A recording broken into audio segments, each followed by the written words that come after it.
Hey friends, today I'm going to share an incredible story with you.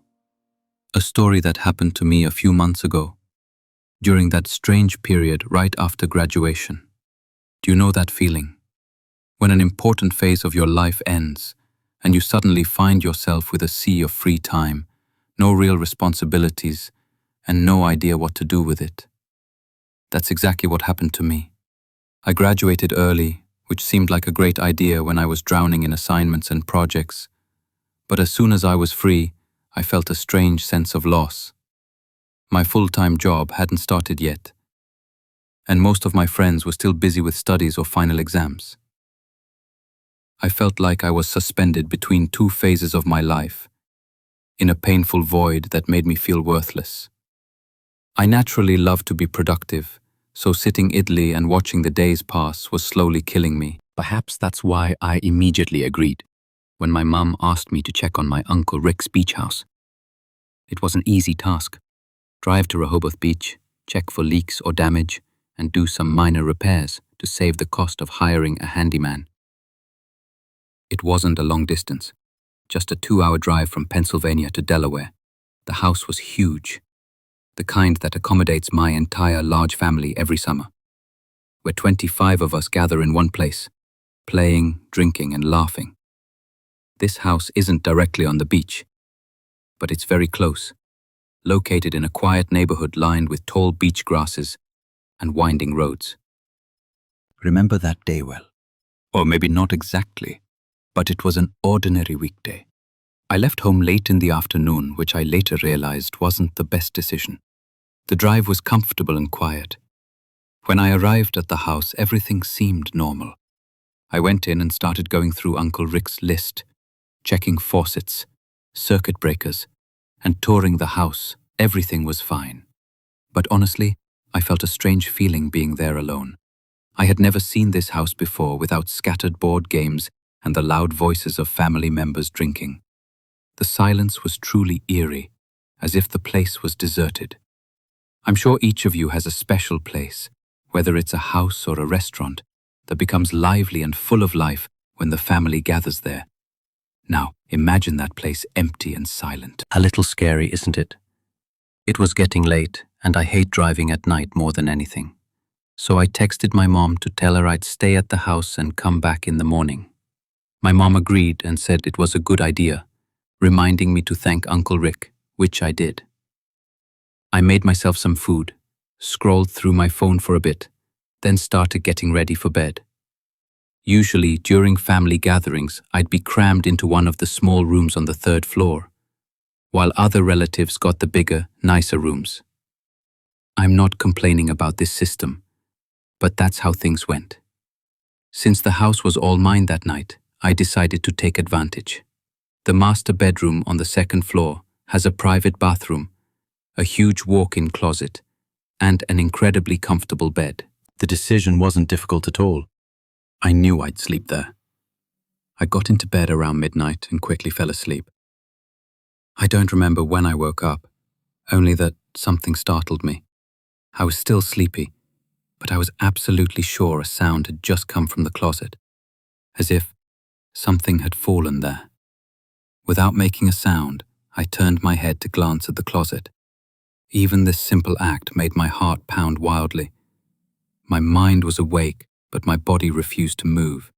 It was like sleep paralysis, but without the paralysis.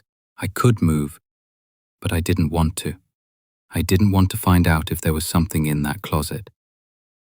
I squeezed my eyes shut and told myself to go back to sleep. And I almost did. But the moment I started to drift back to sleep, I heard it. A muffled thud from inside the closet. I opened my eyes slightly and tried to convince myself I'd imagined it. But I knew I hadn't. As if an invisible force had overcome me, I lay there in complete paralysis, with no control over my body at all. It wasn't like before. This time it was real. I couldn't move even if I wanted to. Until that moment, I didn't truly understand what it meant to be frozen in place. I listened in horror as the closet door slowly creaked open. Through my barely open eyes, I watched a dark figure advance into the room. It stood there beside the bed, watching me motionless. Perhaps 20 seconds passed, each second feeling impossibly long. Then silently it turned and left the room. I remained perfectly still, barely breathing. Its footsteps moved across the floor, but instead of heading downstairs as I expected, they went up to the 3rd floor. I felt nauseous. The only staircase led upwards. There was no exit from there. My mind screamed at me to do something, but I was too scared. I couldn't overpower an adult man. I had no idea if he was armed. The only thing I could do was wait. After agonizing moments in my head, I gathered the courage to break free from the paralysis. Quietly, I reached for my phone and called the police. As soon as the dispatcher answered, I whispered as quietly as possible, telling her there was someone in the house. I slipped out of bed and just as quietly locked the bedroom door. Then I waited. The minutes passed agonizingly slowly until the red and blue police lights illuminated the windows. I was truly shocked by how quickly the police arrived. I ran downstairs, opened the front door, and almost collapsed with relief when I saw the police. They didn't hesitate. They stormed the house, moving quickly through the rooms. I waited outside. It didn't take long. According to them, the house was empty. I didn't believe it. I had heard the footsteps go up, and there was nowhere else to go after that. So he must have stayed in the house. There was no other explanation. The police insisted he must have slipped past me, and that I was too scared to notice. I knew that wasn't true, but what could I say? The man was gone. I wasn't comfortable letting the police leave like that, so I called Uncle Rick. Rick wouldn't have it. He yelled at the police and told them to check again, that my life might depend on it, and so they did. They searched again, this time more thoroughly. Rick asked me to follow them and watch what they were doing, and so I did. The officers moved systematically, opening every closet, checking under beds, and knocking on walls, as if expecting something hidden behind them.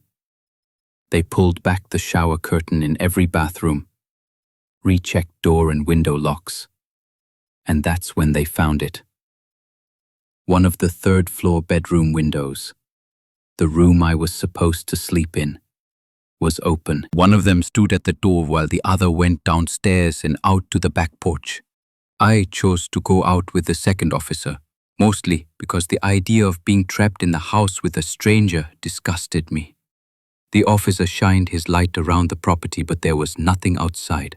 He started sweeping the roof with his light, and to my horror, his beam swept over something terrifying. It was him. It was that stranger who had been in the house. He was sitting there on the roof. He was a disgusting-looking bald man wearing torn clothes and looking like he hadn't bathed in years. The next hour was a blur. The police communicated with each other and brought the man down from the roof in handcuffs. The police said he was probably homeless and had been sneaking into the house for days, maybe longer. But when they asked him how he got in, how long he had been there, and why he was hiding in the closet, he didn't answer.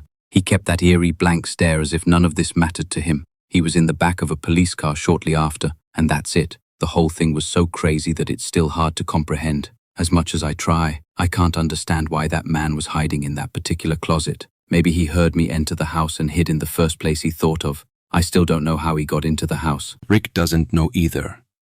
It's impossible to reach the roof from the ground, so I feel like that explanation is largely illogical. The rest of my extended family insists that Rick upgrade his home security, but he has refused every time, for reasons I can't explain. The thought that crossed my mind is that if I had slept in my designated room, that night might have ended very differently. And now, let me move on to another story. The story of my friend Mike and his beach house in Jersey Shore. To describe it as beautiful would be an understatement. It's magnificent in every sense of the word. Or at least that's how it seems to me, who hasn't owned much in my life. I don't know the history of the house well, as it's not my family's. But what I do know is that it has been in their family for generations. Mike's grandparents had been trying to live in it permanently for a long time, but unfortunately, they recently passed away. And with no one living in it, the house remains dormant most of the time, especially since most of Mike's large family lives on the West Coast, and his parents are too busy to use it. The only positive aspect of this sad situation is that Mike has free access to it whenever he wants. I think Mike's dad intended to rent out the house to earn some extra money, but as far as I know, things didn't go as planned. It's not easy to find someone willing to rent a beach house during the off-season, so he can't really be blamed. Around mid-July, Mike called me and asked if I wanted to spend a weekend with him. He didn't need to convince me. I had no plans, and the idea of relaxing in a beach house, especially one as beautiful as this, was an immediate yes.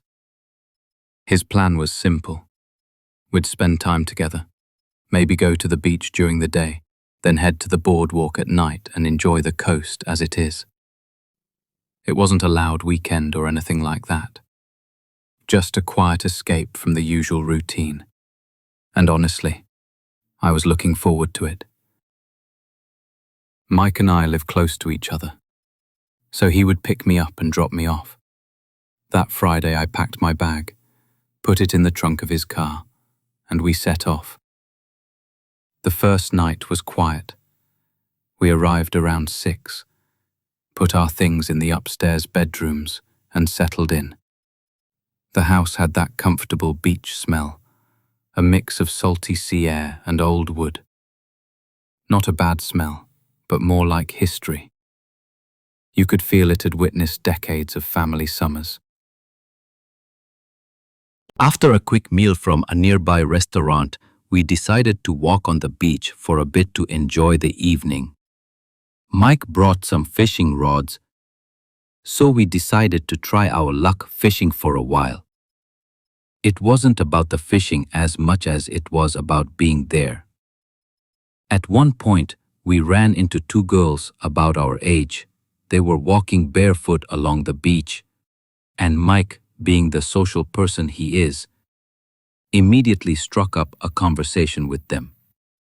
They were locals, or at least semi-locals, and the conversation turned into those light, flirtatious interactions that naturally happen when you're young and on the beach at night. We got their numbers, and they continued on their way while we continued fishing. There were still a fair number of people around, as it was peak season, but Mike knew all the quiet spots. Private beach access, hidden paths through the dunes, small places between houses that the lights didn't reach. We ended up finding a beautiful stretch for ourselves where the only sound was the water and the wind. That night was the kind that makes you forget real life for a while. The next morning we woke up around 9 and decided to go for a run along the boardwalk. It was already warm by then, but there was a breeze coming from the ocean that made it bearable. We weren't doing anything crazy, just a few miles to get the blood flowing. Mike is very active and I try to stay fit, so I felt good after a relaxing night. The rest of the day passed without us noticing. Later that evening, Mike brought up the idea of going to some bars in Seaside, but we were tired. Although the idea sounded fun in theory, the thought of waiting in lines and shouting over music didn't fit with how our bodies felt after a full day in the sun. We ended up going to bed somewhat early. Sometime after midnight, I woke up to a sharp, piercing whistle. At first, I thought it was part of a dream, but after a second or two of lying in the dark, I realized it was real. It sounded like a smoke detector, one of those sharp, high-pitched alarms that pierce right through your skull. I jumped out of bed and started searching my surroundings, trying to pinpoint the source of the whistle. It didn't seem to be coming from my bedroom or anywhere else on the second floor. After focusing for a few more seconds, I felt it was coming from above me. Without thinking, I opened the bedroom door and rushed towards Mike's room. With both hands, I woke him up and shook him, asking him to follow me. He immediately understood the situation and rushed after me, not even bothering to put on a shirt. As if our lives depended on it, we both rushed up the stairs, not entirely sure what we would face. The third floor was mostly dark, except for a little moonlight seeping in from the window at the end of the hallway. We turned on the lights and started searching the place, still expecting to see or smell something burning. But there was nothing. No smoke, no flickering lights, no signs of fire at all. In fact, it was puzzling. Finally, after annoying and painful minutes of searching for the source of that terrible noise, I found something. In one of the bedrooms, neatly tucked under a pillow, was a small black device. Before calling Mike into the room, I decided to check it out myself a bit, mostly due to extreme confusion. It was the size of a walkie-talkie, completely black except for red light flashing at the top. That's it. No buttons, no labels, no screen, just a smooth black casing. That flashing light, and a single switch on the side. Or at least, what looked like a switch. I flipped it, and the whistle stopped immediately. Mike entered the room at the same time. His eyes moved from the bed to me, to the device in my hand. Neither of us said anything at first. We exchanged glances, and I could tell he was as confused and scared as I was. After a few more seconds of silence, he asked me if I had ever seen this black thing before. I said no, and asked him the same question, and he also replied no. For the next hour, we tried to figure out what this thing was, how it got there, and what triggered it, but there was no convincing answer. Mike swore that none of his family members had entered this house in years. And I believed him. I mean, why would he lie about that? Besides, who the hell would put this thing in their house? You might think it's for safety or something, or maybe a substitute for a broken smoke detector upstairs, but again, there was no fire. So it didn't prevent any emergencies. Then the question of how it was triggered in the first place. That was the most terrifying part of the whole thing. We were sitting in Mike's room in the dark when a crazy idea struck me. I couldn't believe it hadn't occurred to me until then. The switch. I took out the device and quickly flipped the switch, and as you guessed, the sharp whistle started again, and stopped as soon as I flipped it back. We both froze, and Mike whispered, "Oh my God." The idea hit us both at the same time. The only way to activate the device was manually. Someone else was in the house. We didn't waste any time. Mike called the police while I locked the door, fortifying it as much as possible. We waited for what seemed like an eternity, and finally the police arrived. We rushed downstairs to intercept them. After giving them a very brief description of what was happening, they conducted a thorough sweep of the house while we waited outside by the front door as per their instructions. When they finally came back downstairs, what they told us was terrifying. Apparently, every window on the third floor was wide open, even the bathroom windows. And that wasn't all. The beds were overturned, drawers pulled out of closets, and everything was on the floor. The room where I found the device looked like it had been completely vandalized.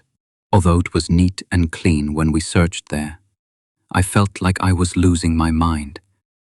And so did Mike. But after the officers escorted us upstairs, we had no choice but to accept reality. The officers didn't find much else. No one hiding, no fingerprints, no weapons. After about 20 more minutes, they asked us to make sure all windows were closed and secured from now on, and to call again if anything else happened. Then they just left. Mike and I didn't feel safe in that house. After someone, perhaps crazy or under the influence of drugs, messed with us in such an inexplicable way. But we had no choice. We told ourselves we'd sleep there the rest of the night and leave early in the morning. And that's what we did. Fortunately, whoever was in the house must have left because nothing else happened all night. There are still parts of that night I can't explain, and I can only imagine how Mike feels. As far as we know, whoever was in the house that night may have never left. This happened quite a while ago, when I was 22. Enough years have passed that I feel safe talking about it.